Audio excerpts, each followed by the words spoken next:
Hello everyone, welcome back to my channel. Dah lama tak buat video masak-masak. So hari ni kita nak masak kari ikan jenaha. Okey, ada 2 ketul je tapi nak buat versi yang cair sikit. Okey, so mula-mula kita panaskan kuali, masukkan 5 hingga 6 sudu minyak masak. Okey, lepas tu tumiskan herba campur bersama dengan daun kari dan juga kita hiriskan 3 hingga 4 ulas bawang kecil bersama dengan bawang putih. Okay. Kalau you all rajin, you all blend. Tapi saya tak suka yang versi pekat lah. Kita nak buat versi yang cair-cair. Ala-ala kampung macam tu. Okay. So next, kita potongkan dadu tomato. Kita tumis sehingga tomato tu layu lah. So untuk dia nak jadikan layu dengan cepat, saya tambahkan sedikit air. Okay.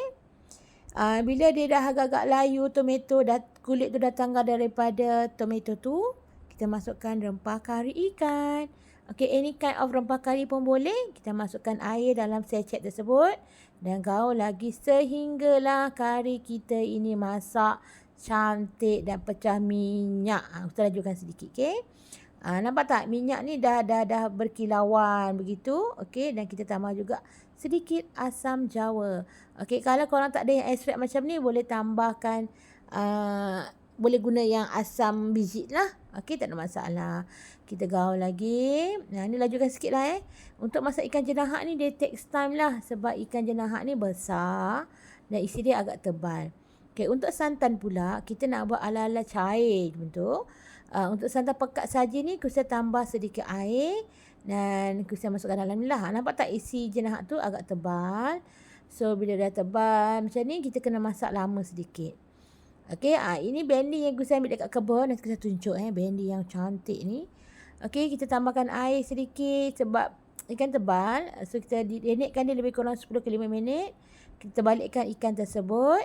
Nampak tak? Dia menggelegak dengan sangat cantik bila kari kita, rempah kita masak.